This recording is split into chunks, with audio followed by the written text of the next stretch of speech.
Hachette Audio presents 15th Affair. Written by James Patterson and Maxine Petro. Read by January LaVoy. Part 1. Chapter 1. Allison Muller wasn't classically beautiful, but she was striking, with swinging blonde hair and peekaboo bangs brushing the frames of her wraparound shades. Her black leather coat flared above the knees of her skinny jeans, and her purposeful stride was punctuated by the staccato clacking of her high-heeled boots.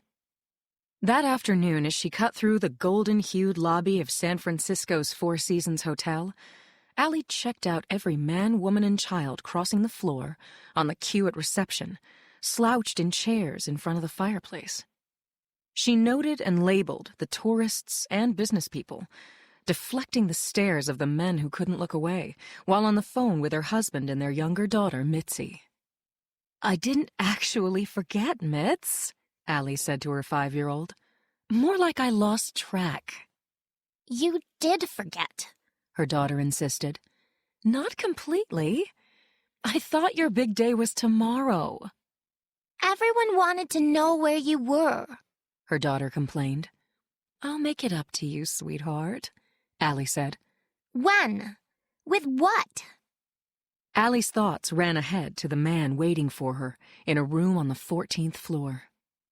"Let me speak to Daddy," Allie said. She passed the stunning exhibition of modern art and reached the elevator bank at the northwest end of the lobby. She stood behind the couple in front of the doors. They were French, discussing their dinner plans, agreeing that they had enough time to shower and change. Allie thumbed her phone, checked her email and the Investor's Business Daily headlines, and the text from Michael asking if she'd gotten lost. Allie's husband came back on the line. "I did my best," he said.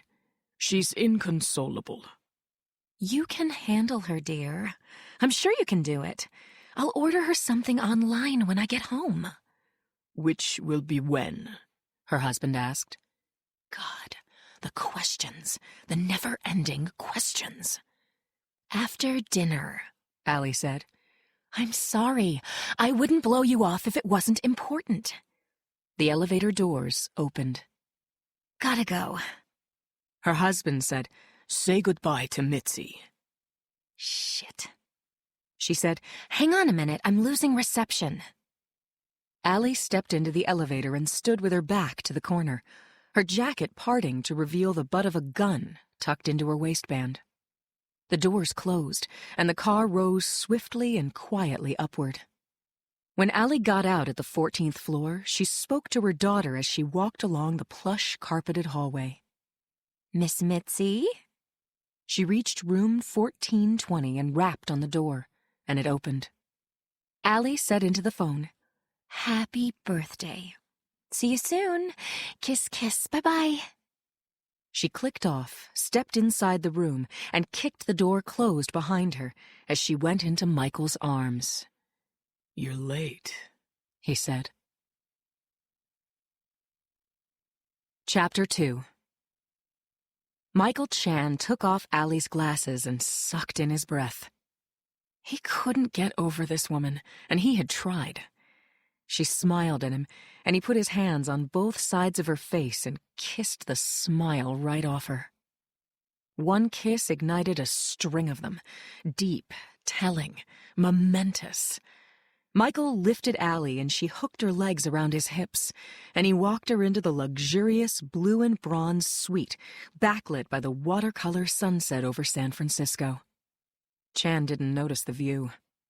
Allie smelled like orchids or some exotic musk, and she had her tongue at his ear. "Too much," he muttered. "You're too damn much." She was panting as he lowered her to the bed. "Wait," she said. "Of course.